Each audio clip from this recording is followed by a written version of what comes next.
भाजपा पर हमला करते हुए कांग्रेस अध्यक्ष मल्लिकार्जुन खड़गे ने कहा कि आज चुनाव संस्थाएं भी उनके नियंत्रण में हैं और सरकार हर चीज में दखल दे रही है और हर जगह अपना वर्चस्व स्थापित कर रही है। चुनावों में घोटाले हो रहे हैं। इलेक्ट्रॉनिक प्रौद्योगिकी के विकास के साथ ही दुनिया के विकसित देशों ने ईवीएम को छोड़ दिया है और बैलेट पेपर की ओर कदम बढ़ाए हैं।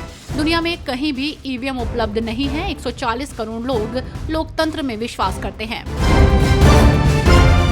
2020 से दिल्ली दंगे से जुड़े मामले में मंत्री कपिल मिश्रा को राहत मिली है। आपको बता दें कि दिल्ली के राउज एवेन्यू कोर्ट ने अगली सुनवाई तक आगे की जांच के आदेश पर रोक लगा दी है। इस मामले में अगली सुनवाई 21 अप्रैल को होगी। इससे पहले ट्रायल कोर्ट ने कपिल मिश्रा के खिलाफ जांच करने के निर्देश दिए थे।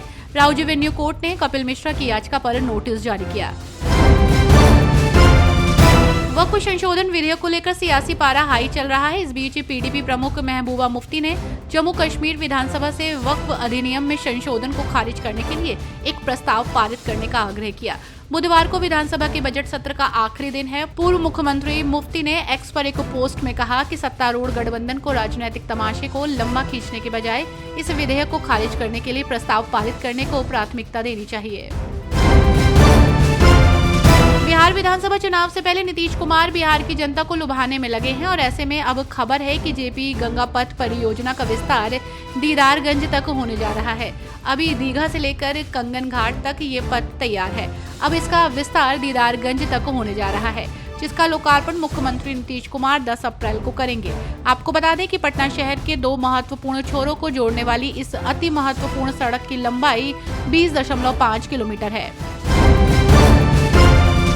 उत्तराखंड के हरिद्वार शहर में मांस की बिक्री पर पूरी तरह से रोक लगने वाली है। प्रदेश की सीएम धामी सरकार ने बड़ा फैसला लिया है, जिसके तहत हरिद्वार नगर निगम को मीट की दुकानों और नॉनवेज रेस्टोरेंट को शिफ्ट करने के लिए निर्देश दिए गए हैं।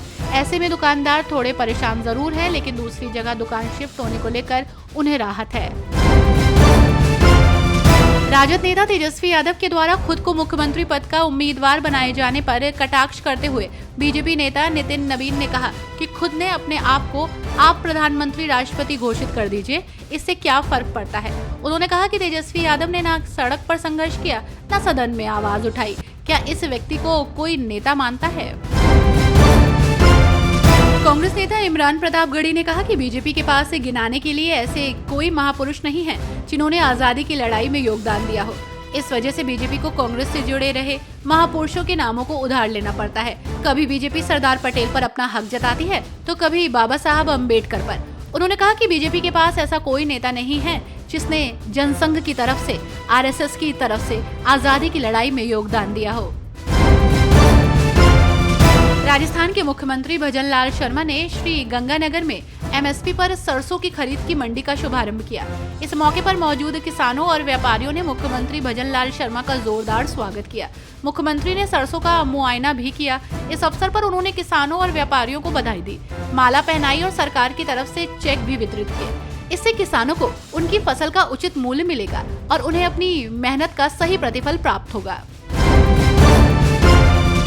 अपने बयानों को लेकर अक्सर चर्चा में रहने वाली भाजपा सांसद कंगना रनौत अक्सर पीएम मोदी की तारीफ में कसीदे पढ़ने से बाज नहीं आती। ऐसे में इसी बीच उन्होंने एक बार फिर पीएम मोदी की तारीफ करते हुए कहा, हमारे मोदी जी को देखिए, कलंक नहीं है उनके ऊपर, एक भी दाग नहीं है। मैं तो कहती हूँ कि चांद पर दाग हो सकता है, पर मोदी पर नहीं।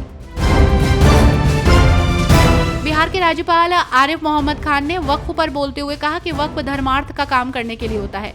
कुरान में तो कहीं भी वक्फ का जिक्र नहीं है, बस कहा गया है कि गरीब असहाय को मदद करो।